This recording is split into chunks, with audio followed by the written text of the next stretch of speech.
Richard Branson once said, if you place the emphasis on getting the little things right and address the everyday problems that come up, you can encourage a culture of attention to detail. When making experiences, attention to detail matters. This is the Producers Lounge Podcast, the best podcast online for tips and tricks on producing great film, television, and web content. Welcome back for Season 3, Episode 1, hosted and produced by greaterandgrander.com. On this week's episode, we're chatting with Jordan Kerner, who has produced major studio blockbuster films, including The Smurfs, the Mighty Ducks franchise, Charlotte's Web, and more. We discuss putting his job on the line when discovering Bruce Willis for the show Moonlighting, raising money independently for his Oscar-nominated film Fried Green Tomatoes, and how he worked with the writers on the Mighty Ducks films to innovate the four-quadrant family movie. And we did all this at his beautiful home in Los Angeles. I want to thank Jordan for opening up his home to recording. We also touch on his upcoming projects, including a real story inspired by the German director Kurt Gerren and his time as the Dean of the School of Filmmaking at the prestigious University of North Carolina School of the Arts in Winston-Salem, North Carolina. Also, on a personal note, as someone who has been around Hollywood a while, you get told a lot that the higher you go, the nicer you find people. And Jordan proves that rule. He was incredibly gracious and kind. We spent 90 minutes talking in his home about his projects and amazing life lived, including some project information that I can't share on a public podcast, but it was truly a delight. Here now is my conversation with producer Jordan Kerner.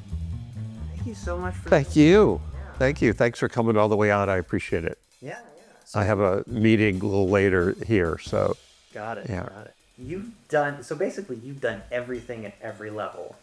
It's interesting because my orientation, I was at ABC before, right, and we were doing, Aaron Spelling had sort of controlled the network, and ABC, the Aaron Broadcasting Company, is what they called it. But, and I was brought in at that point to try to change and make formats different, television for younger people, more complex stories, ongoing character arcs, things like that. When we were, all the networks were doing these procedurals, it was a cop show, each one could broadcast wherever you put it. Nothing was different until Brandon at NBC did Hill Street Blues. Brandon Tartikoff? Tartikoff. Yeah. And that sort of created all the character arcs. We had a show where we broke the fourth wall. We played with everybody. We had my bartender, not just mine, but all the guys from ABC and women who were executives. We would go to the Cafe Central, and it was a young guy who was a theater actor from time to time. We would see him, and he would say, ask us to come to see him in a play. There, whenever he was the understudy, would have his shop. So actually one night we did that, and we went to see him in a play that was written by another friend of mine called Danny and the Deep Blue Sea, and John Patrick Shanley. And the young actor's name was Bruce Willis. And we all loved him. And so we had this show that was a Sybil Shepherd commitment. It was her 13 episode on the air commitment. And we had to find the guy to play opposite her. It was a romantic comedy about two detectives who never solved a crime. And we saw so many people for that role, but that role had to be credible as a detective, whip smart and funny, and able to, Sybil was a big presence, be able to be strong opposite her in that. We didn't ever find the right person. In fact, Lou Ehrlich, who's Jamie Ehrlich, the head of Apple Plus, yes, it's his father, was my boss. He was the head of ABC, president of ABC Entertainment. He wanted to use the Marlboro Man.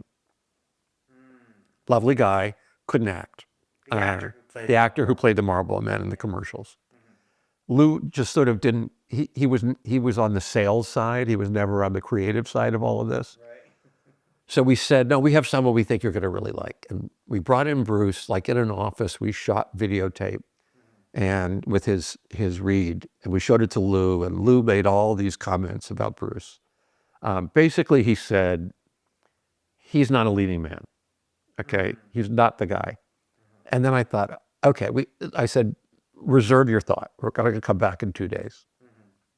Glenn Caron, who was the creator and writer, Glenn and I had a long chat about putting him on film as opposed to doing a quick videotape. So we got a stage at 20th Century Fox. We lit it. You know, we got Bruce in wardrobe and makeup and hair rather than just sitting at across the table. And we lit him carefully. He has a receding hairline and all of that. So we lit him carefully with all of that. And then everybody else at ABC loved him. And Lou was like, it's on your head. Don't love him. Don't know about this guy.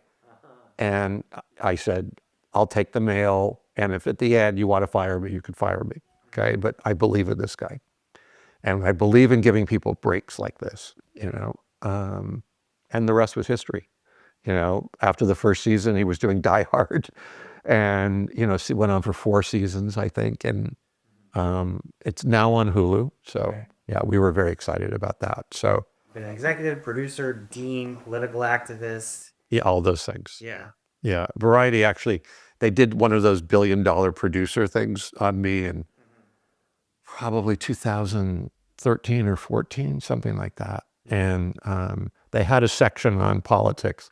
They had a section on university, and then they had producing and being an executive, because I was an executive at ABC for many years as head of dramatic programming, and I was an executive first as an assistant and then as a director of development at Universal Television. Before we get into that, where'd you grow up? I grew up here.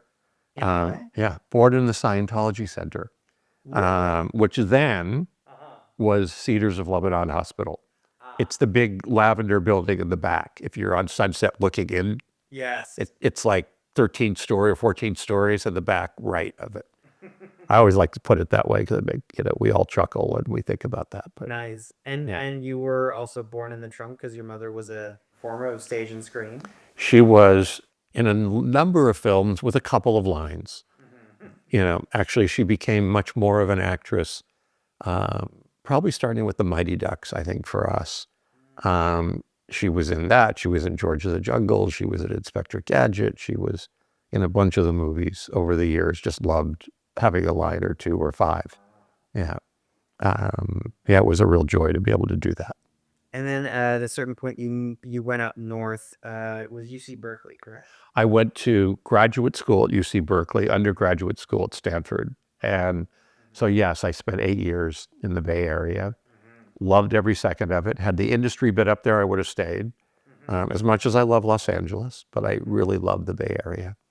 Have a lot of friends still, go up there a lot. Yeah. And you went to school, of course, not to study film, but to study law. Actually, I went to school pre-med.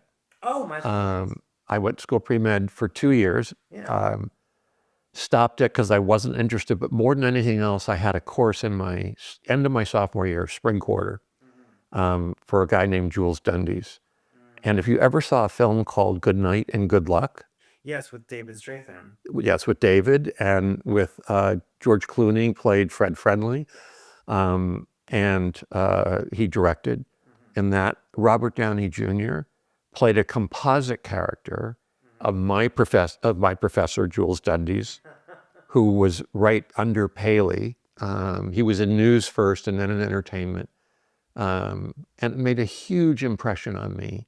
If you remember, that movie was about McCarthy and the Radulovich trial, the Polish Catholic, Air Force colonel, I think he was, who was being prosecuted or called into question because his sister once went to a Socialist Worker Party meeting and his father was photographed reading some liberal paper.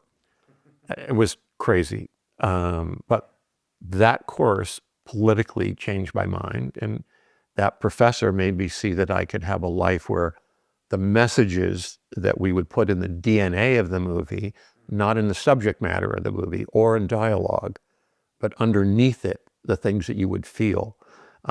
example, Mighty Ducks,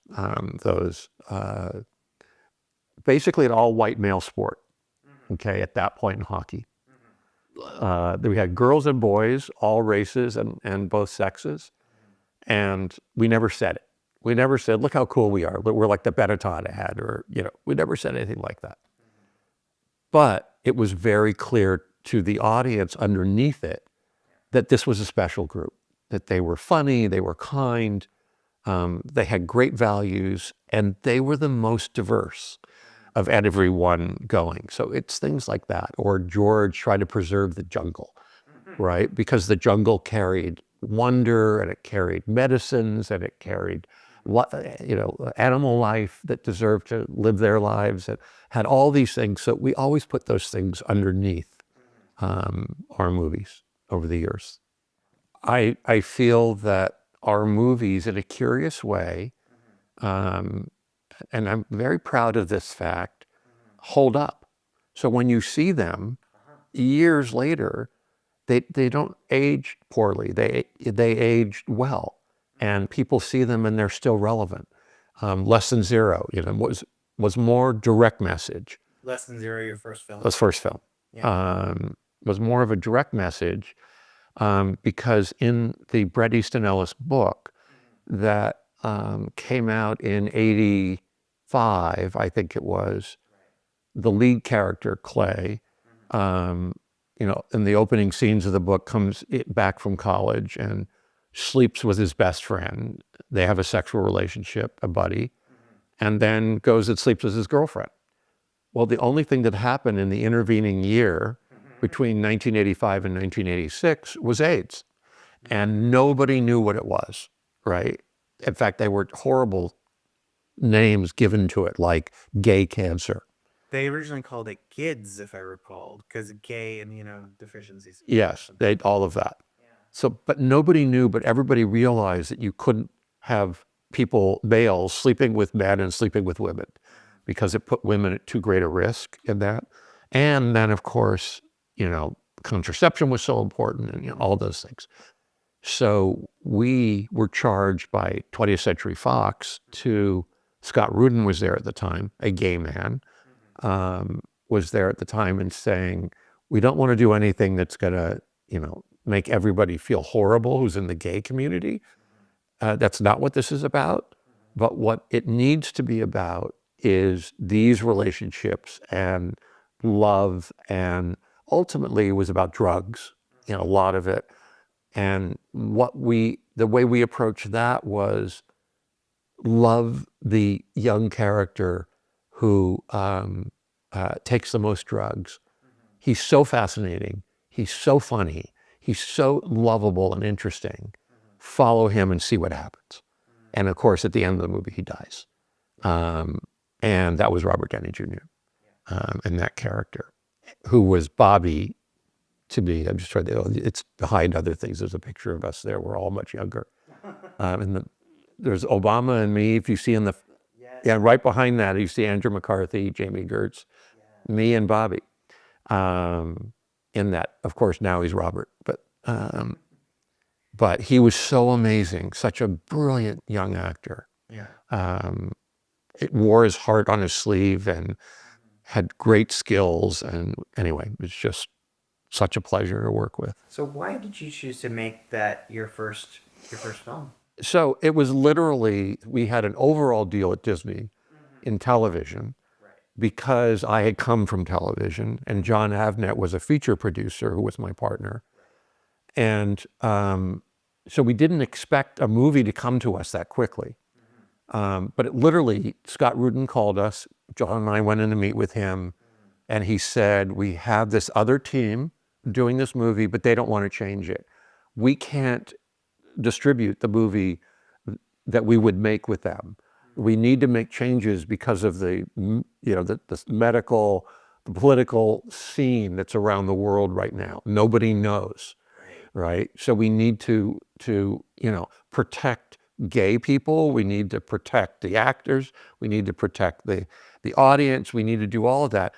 And emphasize the drug part of the movie. You don't have to emphasize the bisexuality of the movie or the fluid sexuality of the movie. Right.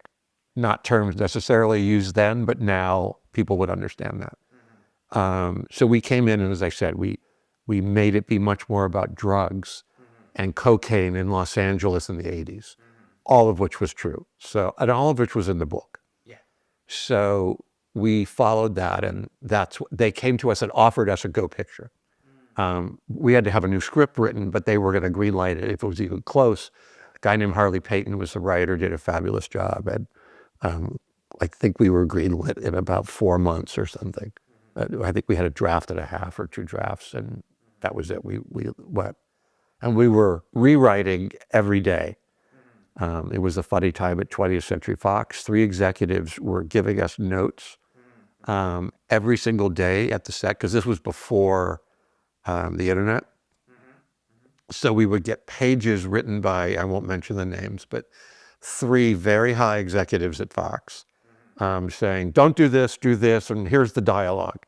And and I was thinking, it's my first movie. What the heck is going on? Is this the way it is, John? You know?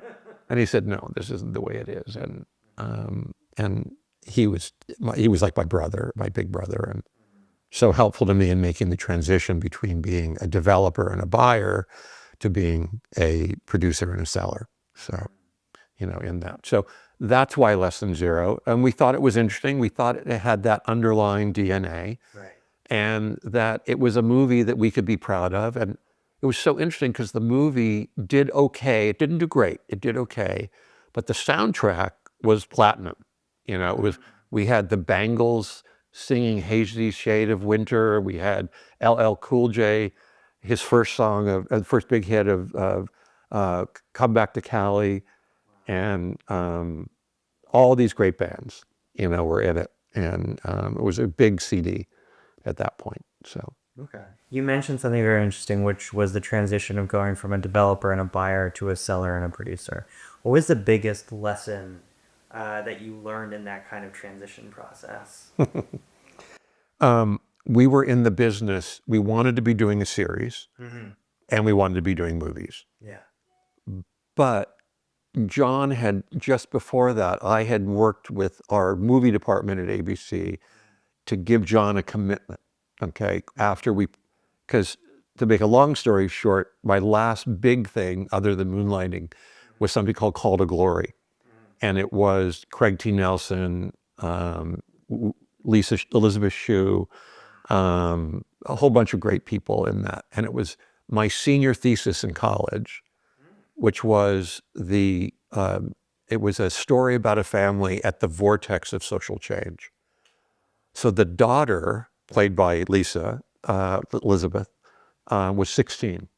And and the show moved 3 years in history for every year it was on the air. So it was sequential, and it jumped a little here and there. Right. So that by the end of the first season, we began in 1962 with the Gary Powers being shot down, coming from that base. It was an Air Force base in Florida. And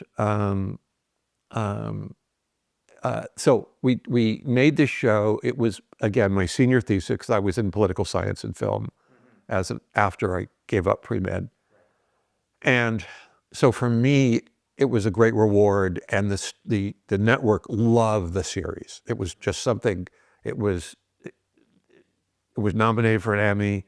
Everybody thought this was going to be the big new thing. Put it on right after the '84 Olympics. In that, and so to reward Jon and Steve, who came to me and pitched a similar show based on The Great Santini, if you remember that basketball movie, years and years and years ago. I wanted to reward, Jon then became my partner, I wanted to reward him for that. And so we gave him a film, a TV movie to produce. It was with Farrah Fawcett and, I'm forgetting her name, it'll come to me. It was called Between Two Women. It got such remarkable reviews that Jon was called the Bergman of television. And so it was really fantastic. And then that was before we were partners. And then the other networks knew that I had done work in drama and TV movies. And Jon had done this TV movie. I think one other, and then some TV movies that we were developing got greenlit very quickly. So we started in that business, and it's that story really quickly that I'm going to answer the question, which is how did I make the transition? Totally fine. Take your time. How did I make that transition? And this was our very first one. Yeah. Danny Thomas, Sid Caesar, Milton Berle, Yeah. and Maury Amsterdam, right? It was that group. Hilarious. And I love them. We had a great time. Jon, what he did every summer, at the end of the summer, end of August, early September, he and his wife and his children would go to the south of France and hang out at the ocean. And so he said, I'm going to leave you with a sheet of things that you need to get done on the movie, right? And these are all the steps that we have to go through. So he was so kind and terrific with that. And one day, Milton Berle's walking his dog. Nothing good is going to come of this. It was a Great Dane. So now you're getting the picture. Yeah. And he lived in the hills of Beverly Hills. So he was walking down a steep hill. His dog took off after a cat, dragged Milton, fell down. Oh my God. Fell down and broke either his arm. I'm forgetting. He broke something major. Yeah. I don't think it was his leg, but it might have been. But I think it was his arm. Well, we couldn't shoot. You had to wait for 6 weeks or whatever for him to get out of the cast. And I called up Jon and said, here's what happened. And he said, okay, well, did you look at the sheet? And I said, yeah, I looked at the sheet. I didn't see anything about actors falling or anything like that. He said, no. Did you get the insurance on the actors? And I said, I looked at the sheet and I said, there's nothing about insurance here, right? And as a network executive, that wasn't something I dealt with. Producers dealt with that or studios dealt with that. Right. Wasn't something I thought about. So Jon said, okay, I'm coming home. And he got on a flight. We came back and realized we didn't have insurance. So the claim was going to be something like $300,000 of delay costs. And in those days, the producers of TV movies, we were the bank. We were the bank and we were the producers. So this was like mortgage the house time. You know, it was scary. And the head of TV movies, Steve, and I'm not remembering Steve's last name right now, but Steve Mills. There it is, Steve Mills. The most wonderful man. I worked at CBS in business affairs before I went to ABC. Right. And loved Steve. And Jon said, you need to go to Steve and tell him exactly what happened and see if he'll help, right? So, because we should share the costs in this.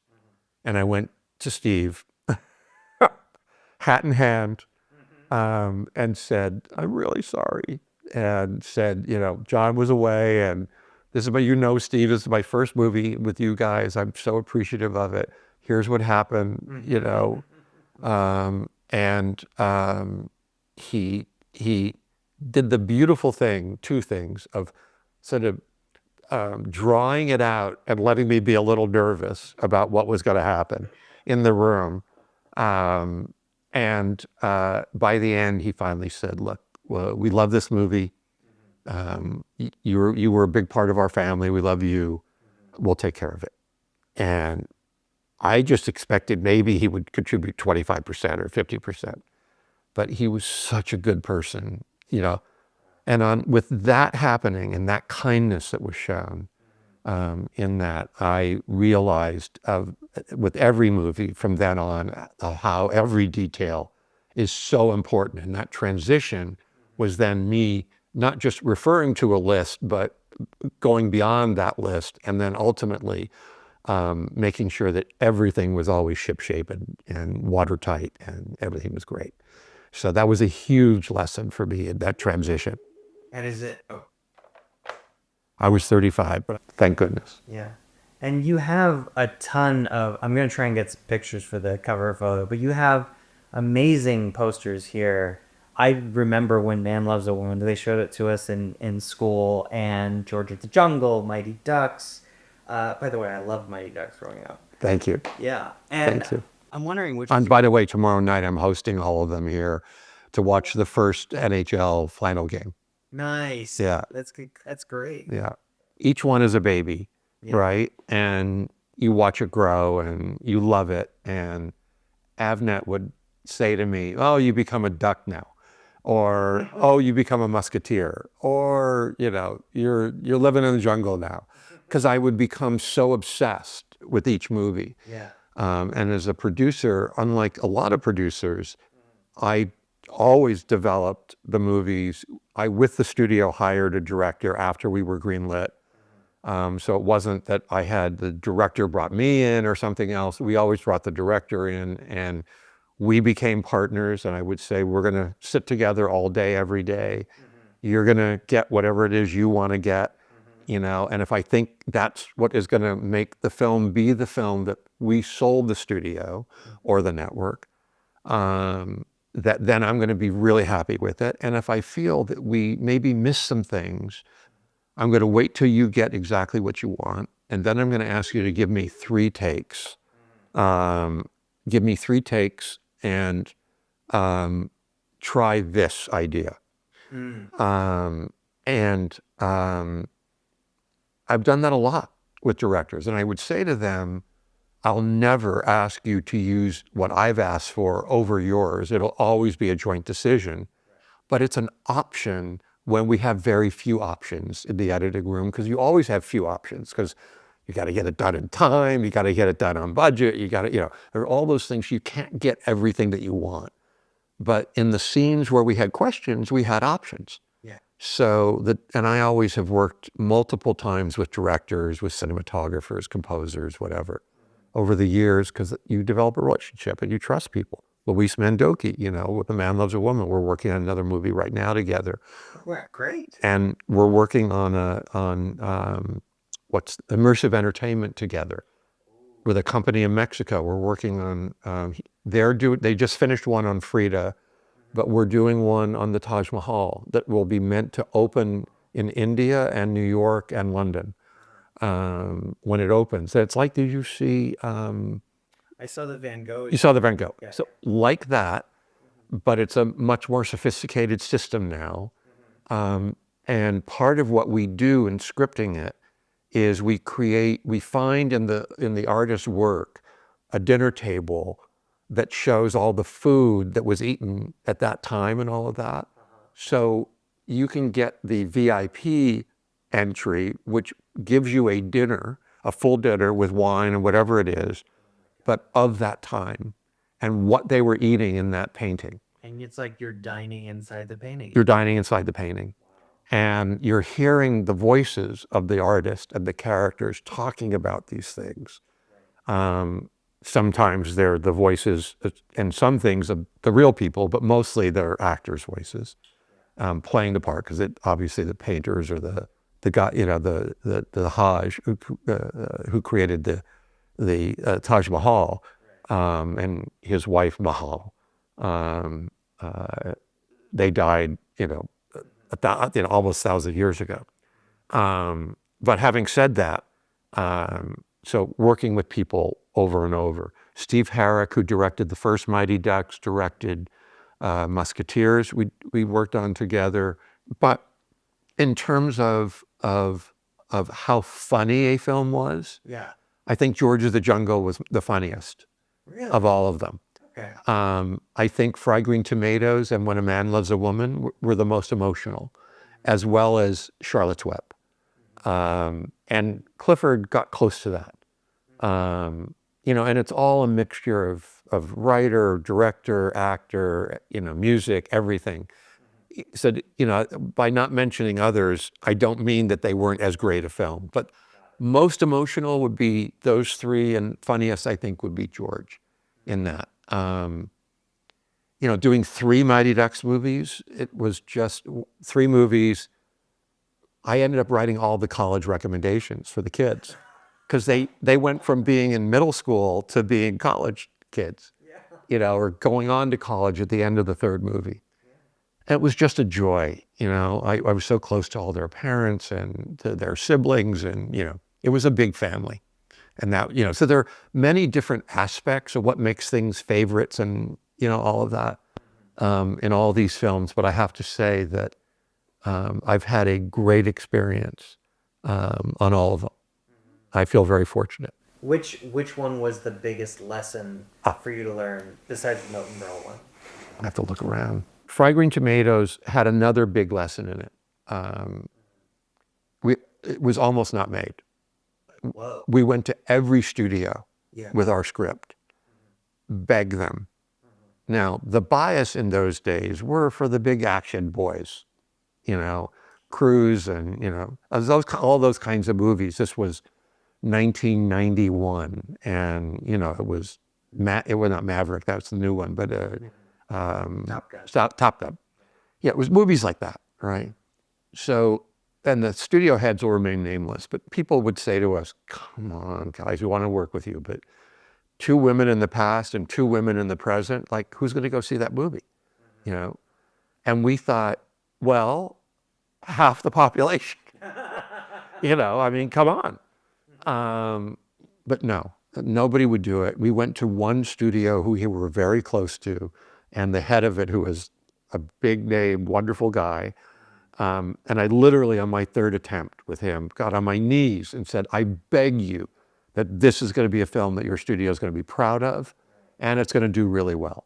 And it's going to cost you, $13, $14 million. And all your other movies are costing you 60 or 80, not like today, but 60 or 80 million dollars, so couldn't sell it.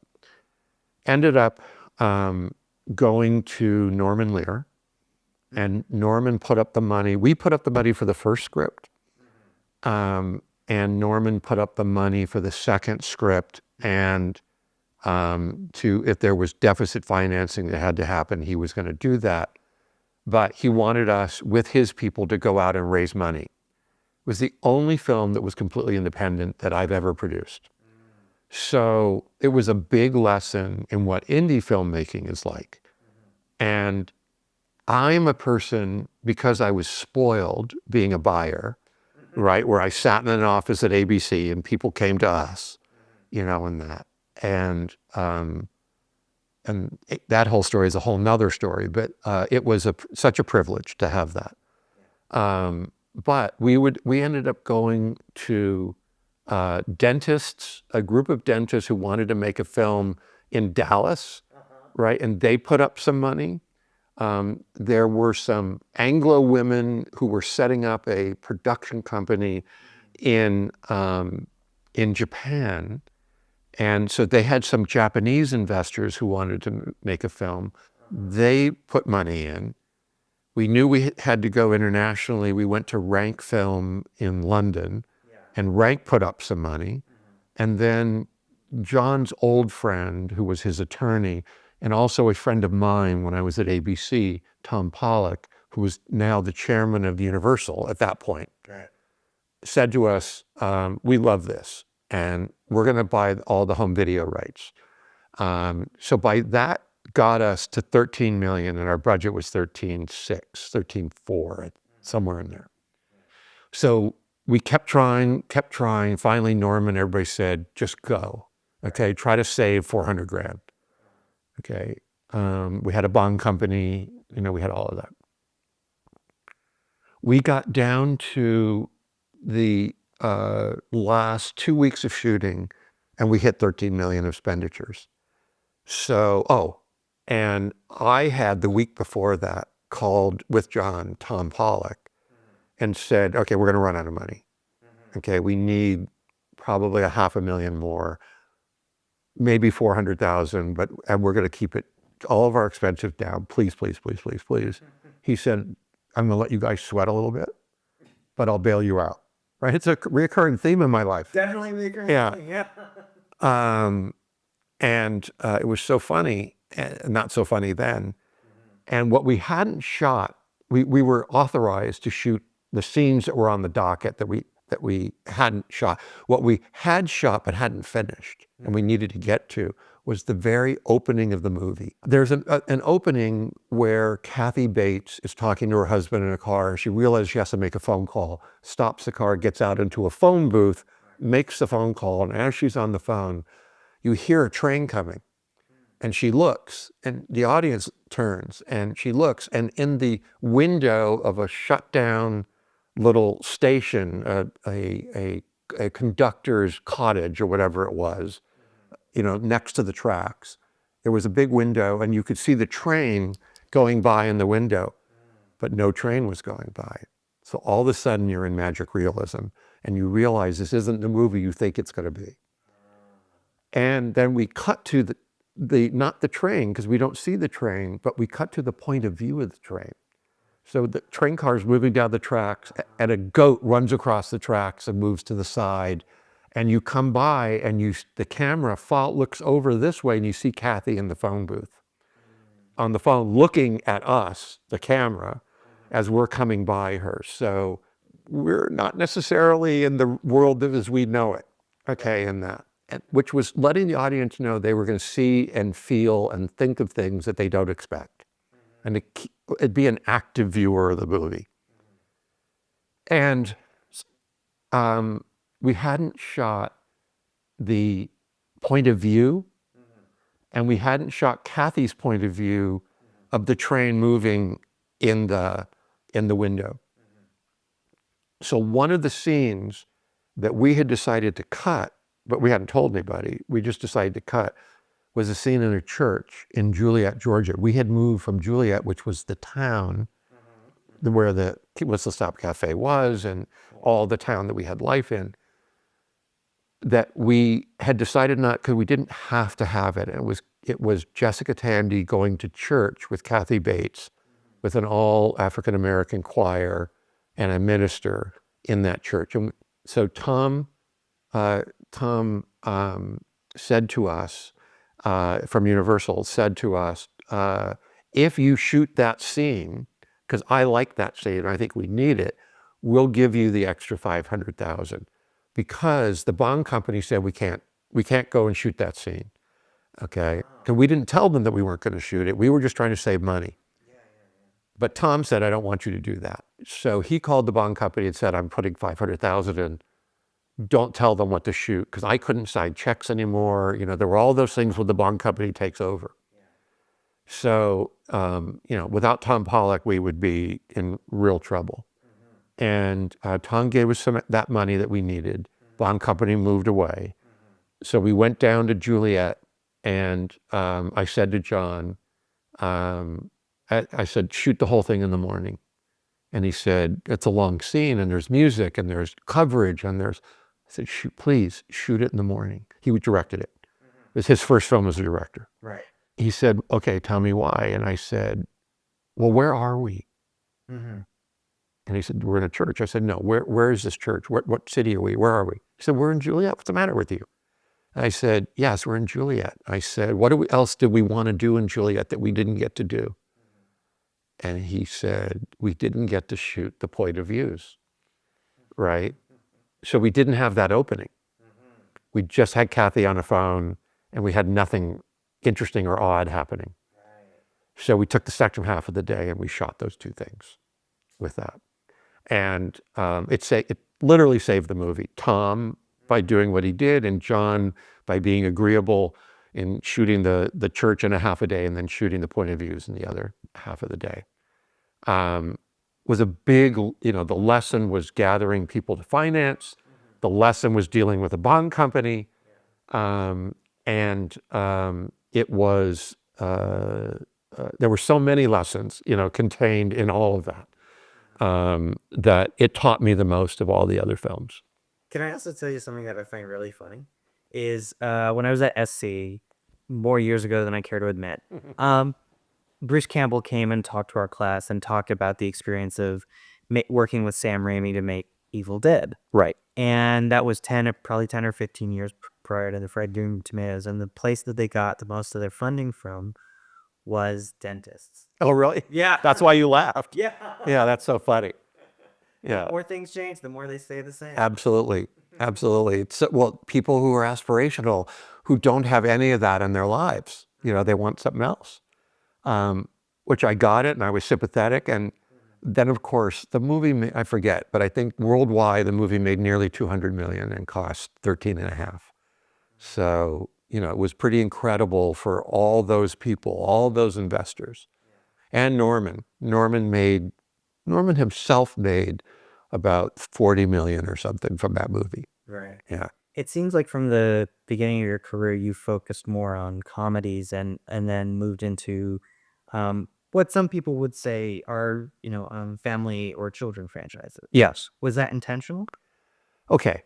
So, and I would just like to amplify what you said, which is you said we did a lot of comedies. We actually probably did more dramas during that time. Less Than Zero, When a Man Loves a Woman. Yeah. Yes, Fry Green was a drama with a lot of comedy in it. Mighty Ducks was a drama with a lot of comedy in it. Yeah. I didn't get to a real comedy until George. Oh, Okay, with that. And yes, Milton Berle, Danny Thomas, Sid Caesar was a comedy with drama in it. It was the other way. So in the TV movies, we did more romantic stuff and we did more comedy. And we tried to do more direct social impact, like Heat Wave, which won the Cable Ace Award. It was like a relic up there, because the Emmys didn't let cable in yet. Yeah. Yeah, HBO or Showtime, they weren't able to get an Emmy. But about 2 or 3 years after that, they then allowed Emmys, but they didn't exchange them. We just get to keep our Cable Ace Awards. But yes, so we were not so much comedies, but one of my agents at CAA came to me and said, I have a script I want you to read. Right. And I read it. And I really liked its promise. I didn't like the script, but I liked the promise. And I said, has this been shopped around? He said, yes. And I said, to who? He said, to everybody. So I said, okay, so here's the deal. I understand why they didn't buy it. Okay, I have my own point of view on doing it. We got to change the whole thing, right? We got to do a lot of work on it. And I'm happy to work with the writer because it was his spec script. And that was Steve Brill, and he was like my little brother in that. And the whole story that went through all 3 movies was the relationship, because the Mighty Ducks movie. The Mighty Ducks movies was the relationship between Emilio and Josh Jackson. A man who was an alcoholic, who lost his father at an early age, who's coach, because Emilio was a hawk. That team was the sort of bad guy team, the snooty team, the athletic team, all those things. The coach was not a good man, and he was very tough on Emilio and didn't fill the shoes of being the father that Emilio needed. So as a man, he always wanted a son so that he could make the son's life, much better than his own in that way. And Charlie, whose father left the family and whose mother is very protective of him, Charlie, Josh Jackson, needed a good father. And the script as that I got, the spec script, was basically Bad News Bears with an alcoholic Walter Matthau through the whole, most of the movie. And it was about alcoholism and it was about all those things. With Emilio, he just gets sent to be the coach for public service. And that was the end of his drinking in our movie. It was one scene, basically. But it really became about that deeper issue of fathers. And then Gordon Bombay, Emilio's character, falls in love with Charlie's mother. And she falls in love with him, but she's very careful about how they can see each other. She doesn't want her son put in the middle of it. It's a very complex story, very adult story. Yeah. And by the way, what I said is, in the first Mighty Ducks, is that I felt because I hadn't seen a lot of kids' movies since I was a kid. And they were kids' movies. They weren't adult 4-quadrant movies. And I said that, and I went to see a bunch, that I had seen, like and I'd seen some and I went to see them again, like Old Yeller or things like that. And I realized that when they had what we know as family movies, they were written for children. They weren't written with double entendre. They weren't written with sophisticated plot lines or great character development.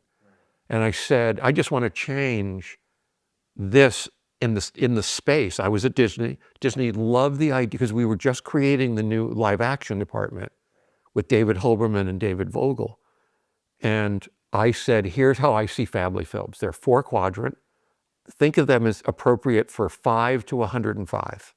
Okay, they should work for that entire audience. And they will work on different levels. One level will be the kids will like physical humor. Another level, adults will like, subversive humor in that. And this is before DreamWorks and before Pixar and everybody else with that. Because we were 1992 and Pixar's first movie was 95. But they ended up, I believe, seeing what we were doing, but I'm not trying to take any credit for Pixar because they're geniuses, all of them. But I think they, more than anybody else, understood that it had to be a movie where the nostalgia was for the older elements of the audience. And the zany action was for the kids. So they realized they had to also make it a 4-quadrant film. But Mighty Ducks was the first one of those that came out, and it because it was so deep, this relationship between Emilio and Josh Jackson, was so strong as the core of the movie that everything that went on that had comedy or lighter emotion, you could see was there for one audience, and the deeper emotion was there for another. And so that story of Josh and Emilio and the family carried through all 3 movies. It was the one story that carried through. And that was a big lesson for me in terms of creating a genre of family films that were different than kids' films. Because people will still say to me, oh yeah, you make all these great kids' films. And I say, thank you, but they're not kids' films. Okay, have you ever seen this one or that one? No. I'm gonna ask you to see it and call me, okay? Pick it up on Disney Plus or on this or that. Yeah. And I'll tell you one other thing in that, and that validated me in this. When I was at not the end of my tour, close to the end of my years at Disney, we had 11 years of a deal there, 16 movies. A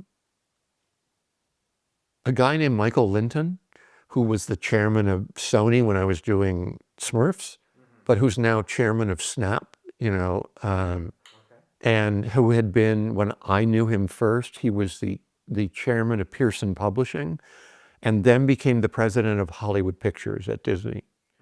And I knew him mostly, a little bit from Pearson, but mostly from Hollywood Pictures. And I was getting ready to leave Disney to go to Paramount because I'd known Sherry Lansing since I was a college student. Her sister was a good friend of mine. Oh, wow. And so Sherry's been like a big sister to me my whole life, and my whole adult life, and adore the ground she walks on. But Michael Linton said to me as I was getting ready to leave Disney, Michael sat me down and said, here's how our family, because he has 3 daughters, like we have 3 daughters. And he said, and he lived in New York. And he said, on Saturdays, when we're going to go see a movie with our kids, if it's a Disney movie, any of your movies, or any of the animated movies, or a Pixar movie, we all go out to brunch, and then we go see like a 1 o'clock show, because it's usually not quite as busy as the first shows or the later in the afternoon shows. So we go to those, and if it's a Disney film, we all go. Okay, we go and we sit because we're all going to be entertained. And this is him saying to me, don't leave Disney, right? Stay with us. Don't go to Paramount and Nickelodeon. And then he said, but if it's a film like a Nickelodeon film, he says to me, we all sit down, we have brunch, we have a great time, and then all the parents draw straws as to who is going to take their book with them and sit in the lobby with all the kids while the kids are in the theater, right? Because they're not 4-quad, they're kids' films. Yeah. right? And they're boring to us, in that. And I thought that was, Michael's a wise person. And I just thought that was such a wise piece of information because it validated what I felt. It validated that we had to honor the entire audience. And if it was something that was based on a cartoon like George of the Jungle, Mighty Ducks based on an original script, Three Musketeers based on a classic novel, it had to be written for adults, but appropriate for children. Not heavy, not any real violence, and it could be sexual innuendo, but no sex. You just do those two things, then all the complex nature of human relationships can be told.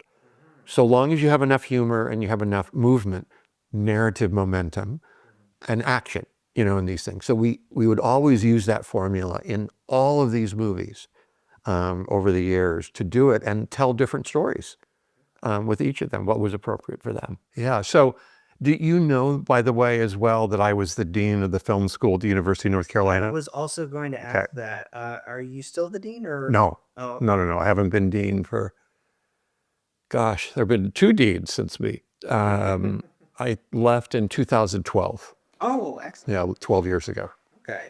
But it was one of the great life experiences. Fantastic. What did you find was the best part of that opportunity for you? What did you enjoy most? I started that position as dean. I had worked years before with Erskine Bowles. He was running for the United States Senate. Norman Lear and I, twice for Erskine, gave him large fundraisers here. And then sadly, Erskine lost in both because he's such a smart person and a great guy. But we stayed in touch, and also he was the chief of staff for Clinton, and a very close friend of mine, John Emerson, was the assistant chief of staff. And John and I talk or see each other all the time here. He was most recently the ambassador to Germany for Obama. And then John Mauceri, who was the founding conductor of the Hollywood Bowl Symphony, became the chancellor of UNC's School of the Arts. And they had the opening for a dean, and I'd known John over the years. My parents were donors, and I'd go to the bowl with my kids and my wife all the time. And so he knew that was something I was interested in. And they contacted me and said, we have an opening, would you be interested? And I said, well, let's talk. And we talked. And I said to my wife, okay, this is going to be like we're doing a television series in North Carolina. I've signed up for 3 years. Yeah. Or I would sign up for 3 years if you agree. Because I didn't want to have them living here and I was living there. That I wouldn't have done it if that was going to be the case. But it was a moment in time in the girls' lives. They were in grammar school. And one of them was about to enter middle school, where it was okay. And taking them out of LA and taking them to Winston-Salem, North Carolina, which is a much smaller community, was a really interesting experience for them. So we were there 5 years, all told.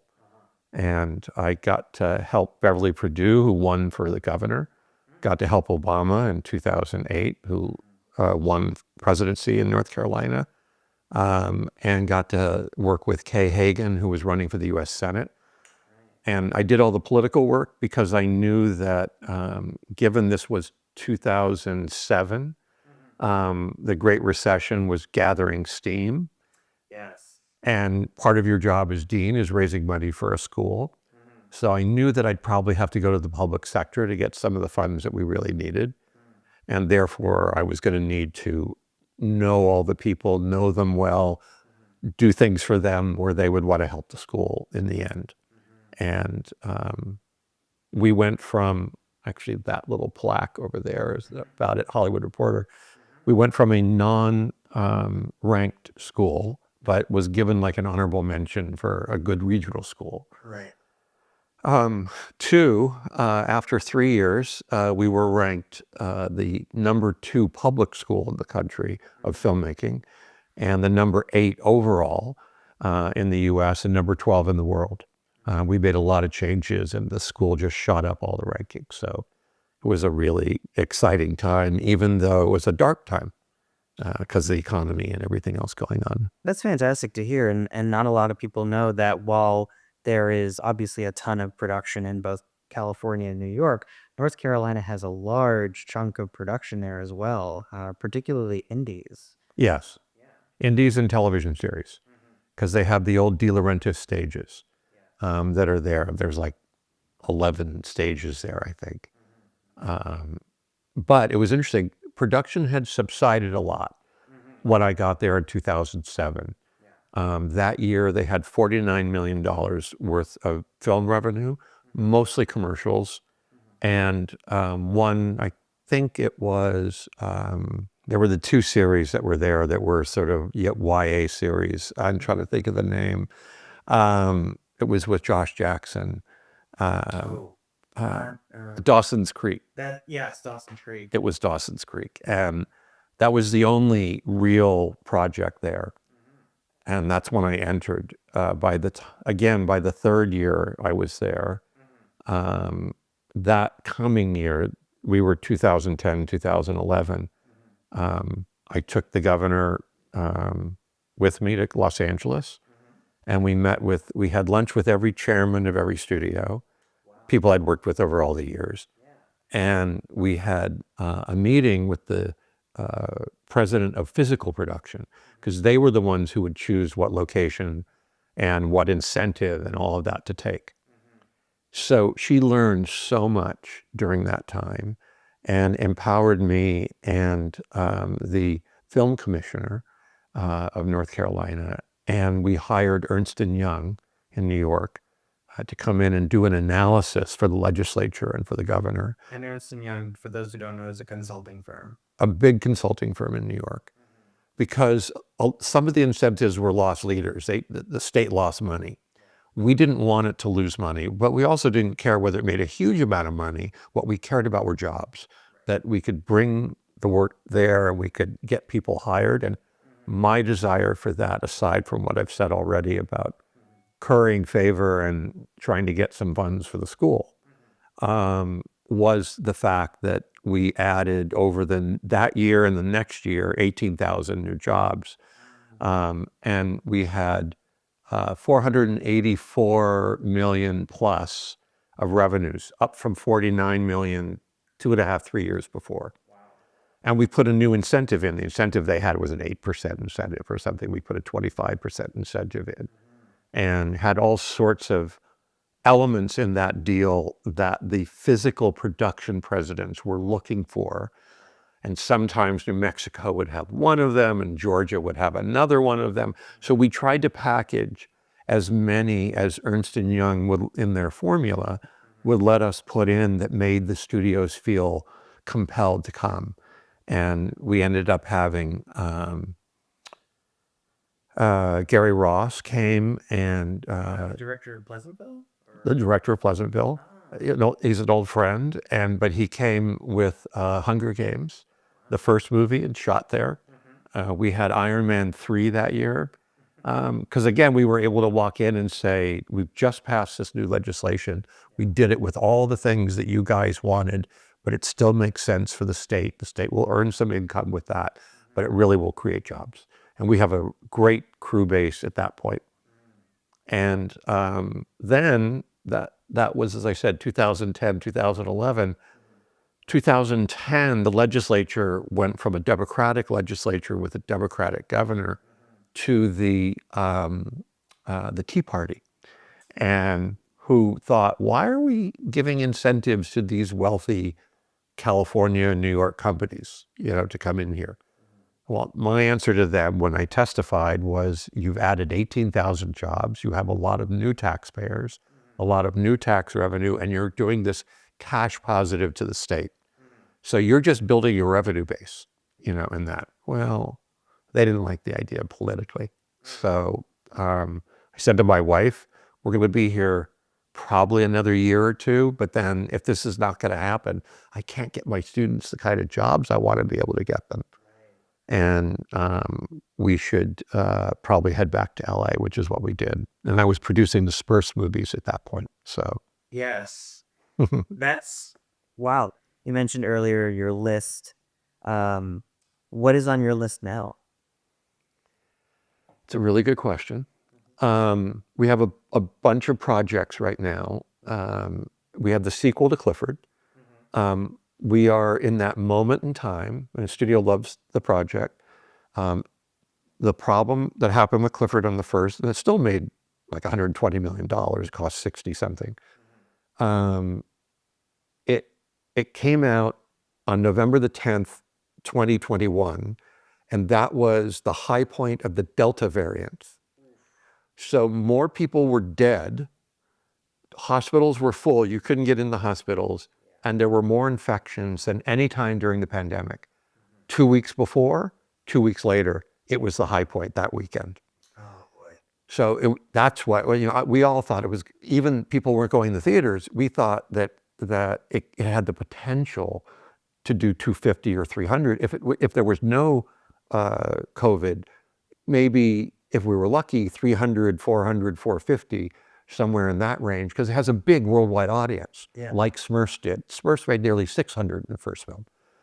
So came out, it opened okay, it stayed, but it still did about 120 in that. And so the studio, if it had done 300, 400, we would have had, you know, and by the way, Paramount, different than Disney, whenever we had a Disney movie where the studio was happy, they knew that I would plan things as trilogies. So I always knew what the second and the third films were, and I'd already told them what they were, like pitching a series, because I was from series. Paramount, I asked them after like a month of shooting, we were ahead of schedule, they loved everything they saw, they loved the early visual effects. I said, order the sequence script now, order it now, because if you do that, we'll be able to get a film out in 2 years. Okay, and for our audience, 2 years is an important milestone, 2.5. Once you hit 3 or 4, it gets harder. Okay, and by the way, what we learned from George of the Jungle, that was the first film where I actually thought, oh, I wonder what the percentage is of kids going to the theaters to see it versus adults. Well, it ended up in George of the Jungle, and I'll come back to the story. George of the Jungle was 1/3 kids, 1/3 parents, and 1/3 single women or gay men. Because Brendan's in a loincloth, and he, right? He's so handsome, right? Yeah. But there's a line in the movie that's shooting between George's legs, looking at muscly man and her best friend. Yeah. And Leslie is like, wow, because George is naked coming out of the shower and dripping water and other things. And her girlfriend says to her, Kelly's her name, says to her, now I see why they call him King of the Jungle. Right? So the adults in the audience are all laughing, and kids are like, yeah, he's really strong, he's fun, he's cool. Because they don't, you know, they're not gonna, it's gonna go right over their heads. Yeah. You know, with that. 1/3, 1/3, 1/3. Came after George, Inspector Gadget. 1/3, 1/3, 1/3 nostalgic adults who aren't parents. Okay, same thing was true, I'm just trying to think chronologically. Same thing was true with Snow Dogs. Actually, not Snow Dogs. Snow Dogs was different. It really had the two major, the kids and the parents. Clifford was definitely that. Smurfs was definitely nostalgic adults who had grown up with the Smurfs or who had grown up with Clifford. And so it was 1/3 those. So our movies are 2/3 adults and 1/3 kids. We're not mostly kids, you know, in those things. So that was the big lesson ultimately. Wow. Yeah. That's incredible. The piece with Luis Mandoki, we have a script right now. Yeah. We're going to go out. We've gone out to 2 places. We actually sold it at one place, but the budget was too low, so we backed away. It's a Holocaust film about a subject that nobody's seen, and I can't believe hasn't been made yet. It's a story that takes place in Czechoslovakia, in the old Czechoslovakia, called Terezin, and it's a camp. It was a camp that was built by the French for the Habsburgs, the dynasty who had all that area of the Balkans and Austria and everything, the Czech Republic, all of that. So it was if you were in a drone looking down at it, it's an 8-point star. And when you go into it, the facilities that held the wives and the children of the guards who lived there, it was beautiful. And it looked like an Eastern European college campus. It was surrounded by a moat. It was just beautiful. And that camp was different than every other camp because all the other camps had one set of designs: work camp, death camp. And they were all usually 1 story high. A couple of buildings would be 2 or 3. And they were, beds would be 4 beds to the ceiling, all those things. People would be just squished in there. And that camp, Auschwitz, couldn't kill people fast enough in terms of the amount of Jews that were being sent to Auschwitz and the Romas and other people that Hitler wanted to kill. So they started to build Birkenau. But then they took the camp of Terezin and they used it as like a holding tank so that they would hold all the Jews being sent in until they could accept some more in Auschwitz. Then they would, a 6-hour train ride, they'd shoot them right to Auschwitz to be murdered. So that was that camp. Yeah. But then, and I don't want to give away the story, but 1 or 2 more little thoughts. Adolf Eichmann finally came and saw it and said, okay, I want to get rid of everyone over the age of 50, send them all, right now. Yeah. And then I want every artist who's Jewish in another camp, or all the other camps, I want all the artists shipped here. Dancers, singers, filmmakers, actors, musicians, all of that. Right. And he came up with this idea that we're going to invite the Red Cross to see this camp because they would never allow the press in. Right. Nobody ever saw a camp, the interior of a camp. Right. They brought them into this camp that looked nothing like the other camps and didn't have at that point ovens. So they weren't killing people, they were simply shipping them in that. And he said, we're going to invite the Red Cross and let them take photographs on a prescribed route. We're going to repaint, we're going to remodel the entire camp over the next 4 months. Right. And at the 5th month, they're going to come. We're going to do a children's play.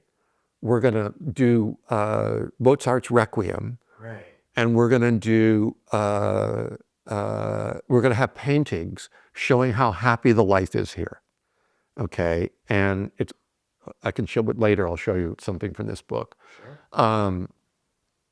And brilliant notion. So he got the guy, actually looks a little like Alfred Molina. And he was a director and an actor. He was in A Blue Angel with Marlene Dietrich. Okay. He was the 3rd lead. He was a comic actor, but he was a director. Yeah. And so Eichmann got him. He was full of himself. Even if he was a concentration camp and could be killed anyone, full of himself. And Eichmann said, I want you to do a movie about how happy everybody is here. I want you to write the script. I want you to direct the film. I want you to take a husband from here and a wife from there and a kid over here and put them together as a family. Yeah.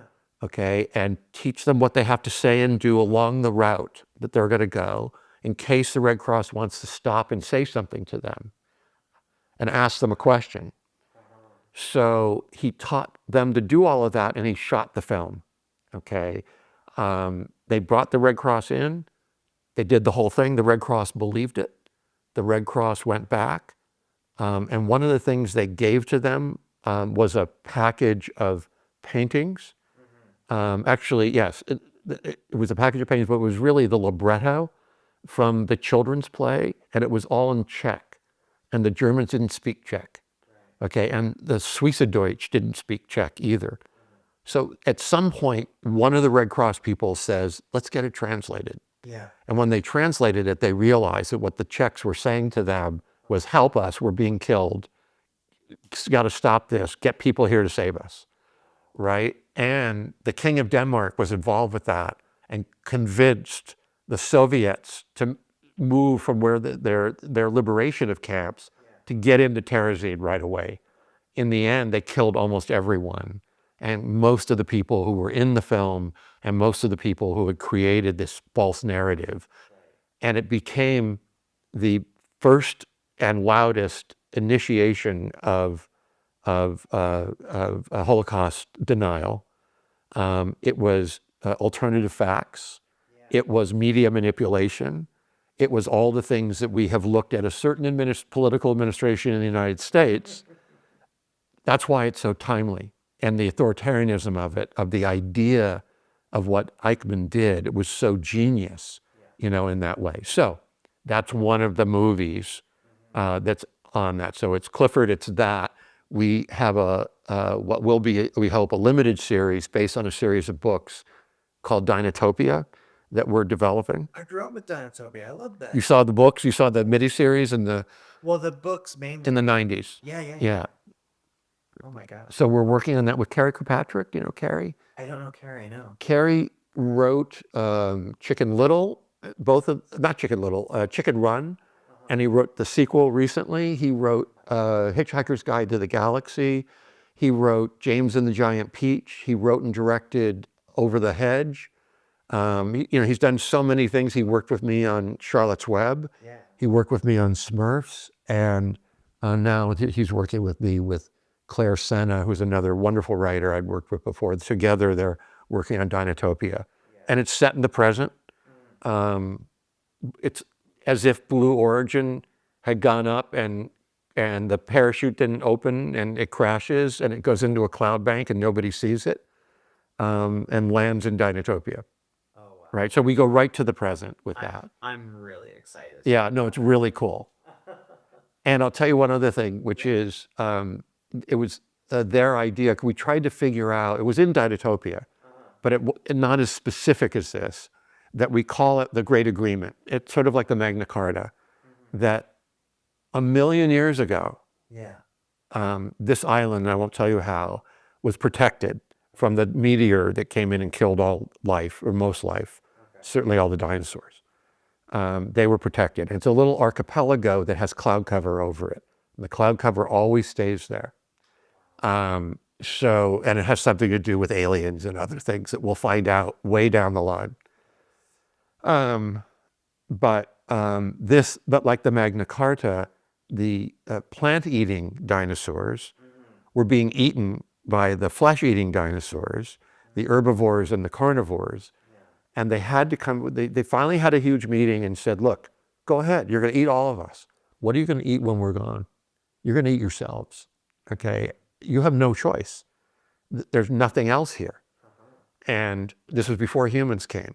And then they made this pact that they would learn to be herbivores, okay? And if other animals were around, that they were fair game, but they wouldn't eat the other dinosaurs. And then when humans came, the herbivores said, these are intelligent creatures, so we have to leave them alone also.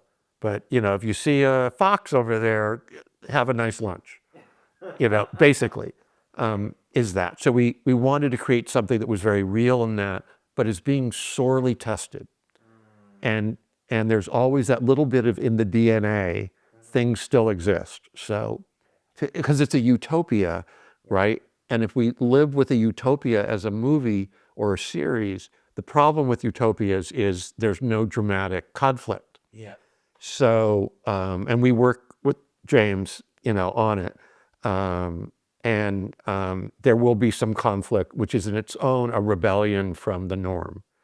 Because the norm is a utopia, but there's conflict at the edges of it. And that's what we explore in this. So there's that. And lastly, we have a comedy at the CW that is based on Pooch Cafe, which is a strip in about 360 newspapers around the world, and a Canadian strip, and it's really funny.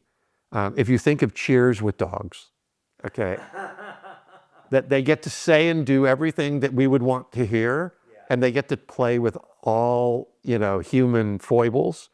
but they're actually talking dogs. And we meet their humans, and some of the dogs think that cats are aliens. So they are working very hard to develop an extremely large catapult that they could put all the cats into and send them into the sun. The dogs think this. Yes, and it's appropriate that you chose a catapult. Yes. It catapults, yes. And yeah, and it is mentioned in that way. And also, the squirrels have they're like the mafia, right? They control the trees, okay, because they're up in the trees and all of that. And they won't let the dogs pee on the trees unless they pay, right? So there's always a negotiation to pay on the tree. And so they're kind of a mafia villain. The biggest villain of them all and there's a new one who's going to be introduced into the series after the first episode, is the mailman. I mean, the mailman has this bag. Clearly it's valuables, and we don't like him. He comes and already doesn't like us. Yeah. So there's all that humor is being played. It's a half-hour adult animation comedy for the CW. So those are the things that are coming at the moment. And there's a whole bunch of other things in development. So. Oh, cool. Well, thank you so much. I appreciate you saying. Great pleasure. And that is Season 3, Episode 1 of the Producer's Lounge podcast. Thank you to my guest, Jordan Kerner, for joining us. You can find out more about him by checking out the show notes and subscribing to our YouTube channel. Our intro and outro music today was Faster Does It by Kevin MacLeod. Our episode still image is the Smurfs movie poster from Paramount Animation. We'd love to hear from you, and you can check out this week's accompanying article on greaterandgrander.com entitled The Timeless Power of Values in Creative Projects. Link in the show notes. You can stay up to date by following us on YouTube at the handle Greater Grander, all one word. Make sure to subscribe on YouTube, other social media networks, and wherever fine podcasts are found. And also, if you like what we do, share this podcast with a friend who you think will enjoy it. Join us next week for more cocktails and questions, and until then, keep producing dreams.